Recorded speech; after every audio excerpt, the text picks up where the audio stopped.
Hey everybody, happy Friday. I'm back with another jump to a Lightspeed boost box. Um, I have sort of taken I took a short break from, this is going to be so hard to open, watching Star Wars stuff. The like one streamer I watch, Ramola, has been streaming a lot more often, and so I don't have as much free time um, during like the week, like the weekdays, um, which is not a problem, right? Like the way that sounded, it sounded like it was a problem, but it's not an issue. I'm actually really happy that she's doing a lot more streaming because I like her stream and it's cool and it's fun and I love being radicalized on the internet. It's hype. But yeah, so I finally took some time to finish. Oh, hello. To finish uh Bad Batch. I think that's a good start. And uh it I think part of me was putting it off intentionally, if I'm being so honest with you. Um it most of Bad Batch is like it's sort of a lot. Like the show itself is a lot. Um it definitely is a tearjerker for me. I get pretty emotional at certain episodes. Um, and God, these are so much nicer to open than the other packs we've been opening. Um, I can't lie. It's so easy to open a swoop pack, and uh, yeah. Anyway, um, it's just like it's very emotionally charged uh, for me. Um, and so I often find myself like crying or just sort of like needing to take the rest of the day off, mentally speaking, as in like I don't get back on the PC and I don't like, oh shit. Okay. That's an awesome hyperspace foil. That looks so good. Wow. Great start. Go team. Uh, huge. We're only 2 packs in. Um, Yeah. So it's for me, in particular, it hits pretty hard, and so it causes me to not necessarily want to get to the parts of the show where I, need those breaks. Nice.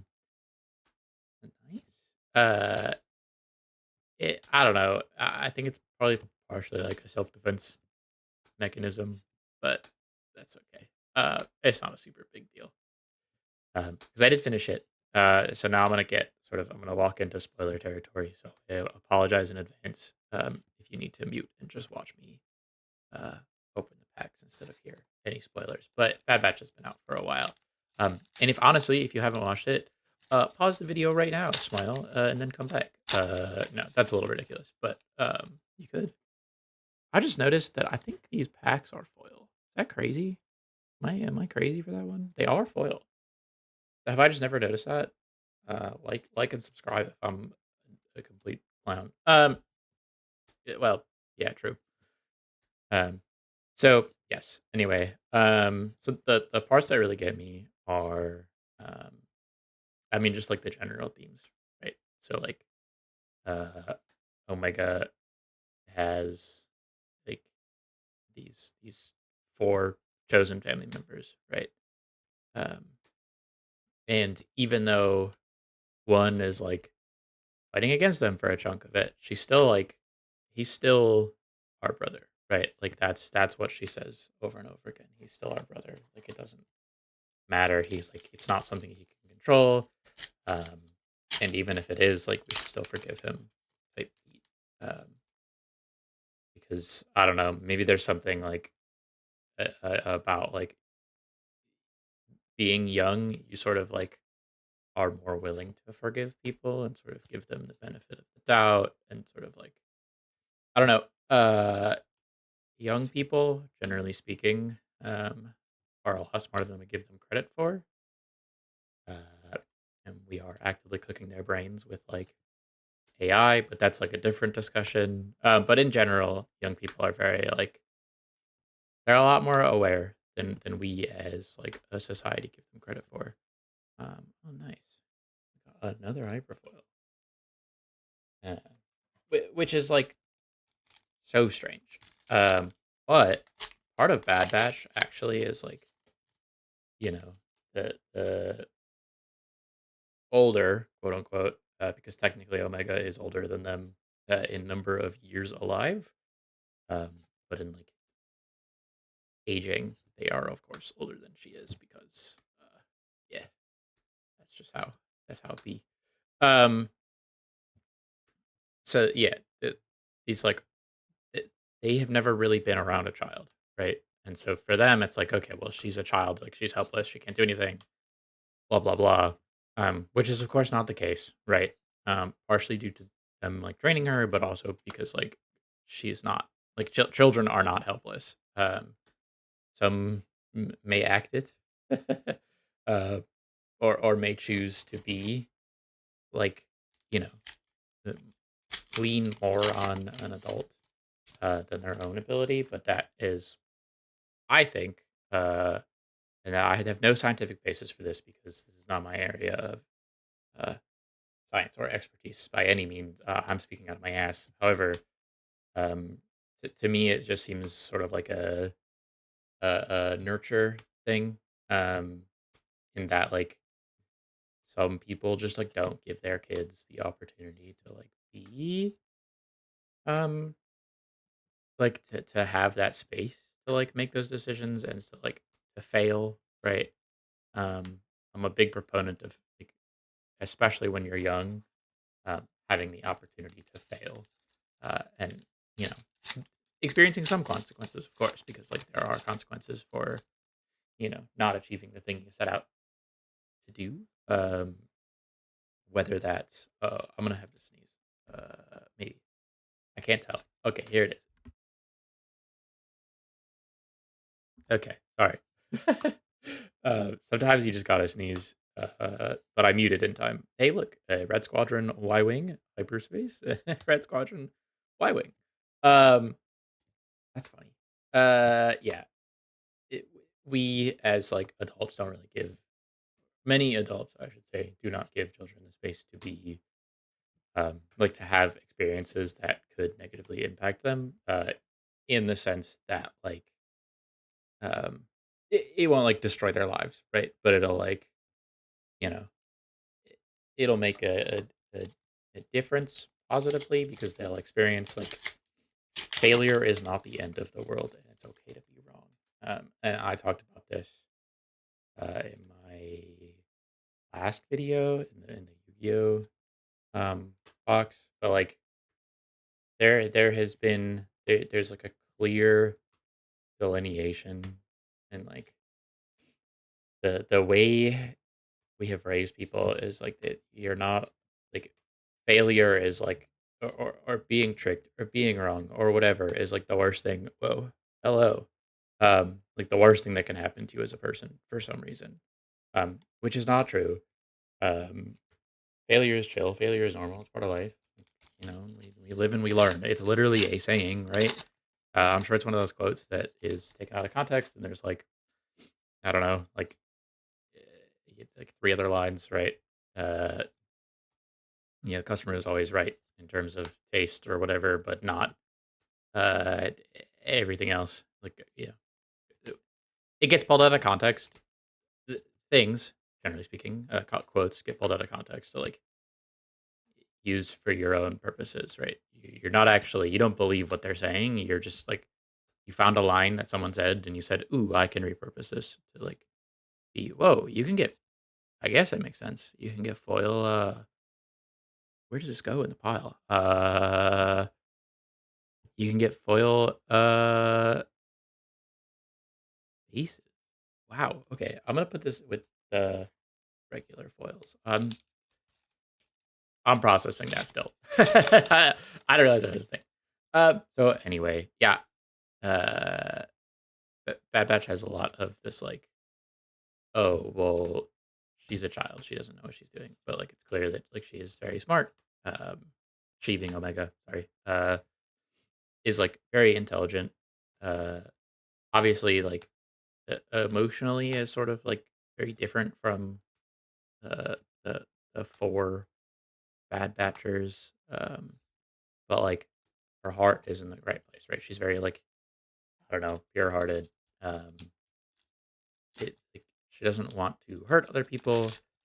She wants to believe other people are, you know, also like her and always like willing to help other people. And is very much like I think the term would be like an idealist for a lot of it.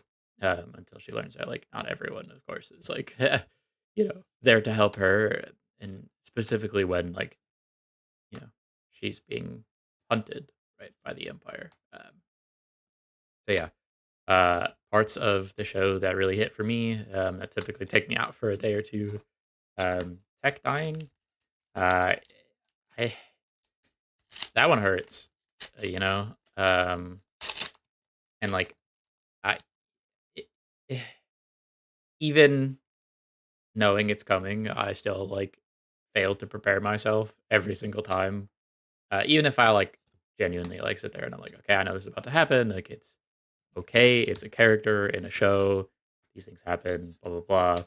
I still just like cry, and it's like it's so fucked up. It's at the start of the episode, right? It's like they couldn't save it for the end, those assholes. But like, so I just have to pause the episode, uh, and then get back to it. It's so just like, dude, come on, like you can't do that to me. They can do whatever they want. That's sort of the beauty of art, I suppose. And you can argue whether or not Star Wars is art. I don't know. Um, I think anyone making anything is probably good enough to consider art. Um, sort of, I think that's the definition, right? Um, because people do make art for the intent of like making money, and that's that's their prerogative. Um, yeah. I don't want to go on a whole like anti currency rant again. But I have realized. I mean, I've always known, right? Oh, hello, nice. Um, I've known for a while that I'm sort of like a currency abolitionist, but I didn't really have a word for it. And I sort of made it up myself, and maybe there's probably other people like me. But god damn, dude, I fucking hate money. And you could argue that I hate money because I don't have a lot of it. And that is part of it, sure. Um, but I also like historically, right? I money is bad. As soon as we were like, ooh, money, it's like the easiest way to get power or to, you know, have the perception of having power is by having a lot of money. And there are like we we as humans have this like weird thing where uh, a certain amount of power will just like uh, nice hyperflow by the way. Will just like break our fucking brains. And so like a direct translation is a certain amount of money breaks your brain. Um, and the more you get, the more your brain breaks. It's it's bad. Like I don't know how to like say that any other way. It's horrible, right? Money bad. Uh, and I don't know. It of course we live in a what's the word? Like a system um that doesn't allow us to not have money. Like you just have to have money to exist. Uh, Hello, Boba Fett. Um, which sucks. And I hope I live long enough to see a world where money doesn't exist. But I think we're so entrenched with it at the moment that it's like I don't know. Um, it's unfortunate. Anyway, back to Star Wars. um, yeah, but in general, I think the show just sort of like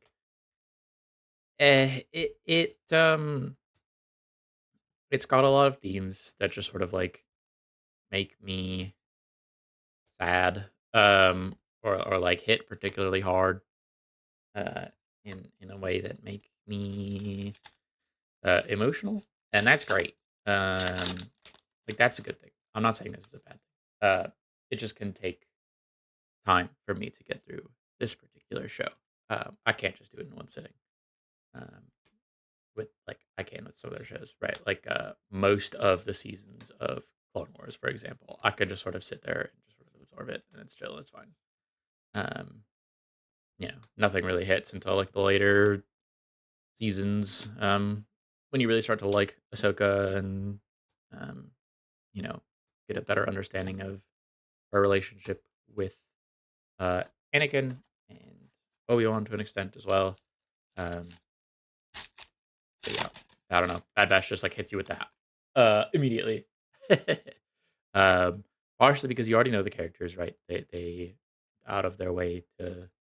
I mean, it was a mission, of course, but like they, you know, helped Rex and uh, crew get uh, Echo out of like imprisonment, basically for life, even though he was basically dead. But um, yeah, so like you already know who they are, right? That's sort of the whole thing. And ooh, Han Solo and Vader in the same. We've actually gotten some pretty good legendaries. So we got Han, we got Vader. What was our other? There was another one that Unity of Purpose is okay. Devastator, I think, was the other one that I was looking at. That was like, ooh. And Home one as well. Oh, they're kind of a popping box. Um, yeah, pretty chill. But now I think there might be more show in between the next movie. No, I think the next there's movie, um, show, movie, uh, then episode 4, 5, 6. I think like there's a chunk. I know there's one more show in between me and 4, 5, and 6. I don't remember how many movies though. There's Rogue One for sure, and there's Solo, I believe. We got Hondo too, dude. There's so many legendaries in this box. Um, awesome. I'm here for it. We got foil rares as well, too, which is cool. So yeah, there's a lot to go. There's plenty to go. Um, but it's sort of like I typically, if I'm doing a rewatch, I typically pause a little bit after Bad Batch just because of like the emotional impact, and I sort of need a reset. Um, because not like most of the Star Wars stuff is not that way, um, which is good for me at least. I know some other people would be like, "Oh, that sucks. Like, why isn't it just?" I think we've gotten 4 hyperfoil. I guess that's pretty standard. We've been getting 3 and 4 per box usually. So if we get a fifth, that's the outlier. Um, I don't really know how the boxes are um, put together, so I don't know if that's like there's like a you have to get 3 or 4. Um, or if it's just like a number per pack or something like that. I don't know. Anyway, um, yeah, it's Star Wars can be a lot sometimes emotionally. The like general themes, the like on the surface themes aren't super complex. It's typically bad guys bad, good guys good or whatever. Um, and sometimes there's like uh dang dude, that's awesome. We got 5. 5 hyperfoils in one box. Sweet. Um, there are like, sometimes it's like, okay, good guys probably right.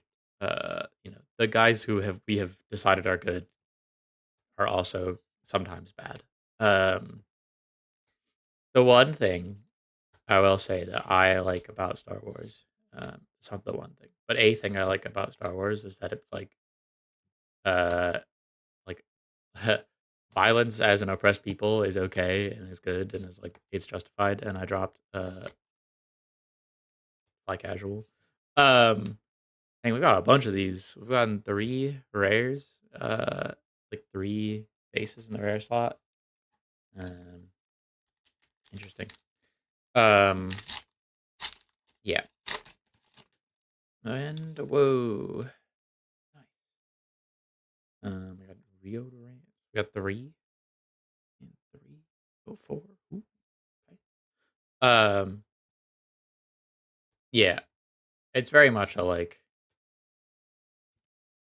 it, that is an important thing, right? Because there is a lot of liberal there's just a lot of like narrative around like uh, being violent to oppress people is bad, which is like stupid. Like, how else are you gonna be like? You can't like nice talk your way out of oppression. I'm sorry, it's just not how it works. But maybe that's a different conversation for another time. So let's do a little real quick review here. We got 5 hyperfoils, 3 commons, an uncommon, and a rare. They're pretty cool. I don't know. I definitely like this one. This one's gonna go in a sleeve in a case at some point. I mean, I'll get a sleeve now, but it'll go in a case at some point. Are any hyperspaces that really stuck out to me? Yeah, Fet's Fire Spray is nice. I don't think anything like jumped out as like crazy, uh, beautiful art or anything like that. And then our foils, I don't think we had anything spectacular. I think we had a couple rares, maybe. We had one at least. I know that. Oh, okay, well the base and then the Admiral you aren't, but I don't think that. Yeah. And then yeah, we looked at all the legendaries already. We just Hondo was right after we pulled Han and we went back through. Six legendaries. Wow, sick box. Yeah. Thanks everyone for watching. I hope you have a good weekend, and I will see y'all on Tuesday, probably with some. I don't know. I have some Riftbound and I have some Yu-Gi-Oh and plenty of Star Wars left, so we'll see. Maybe a speed run. I don't know yet. Talk to you later.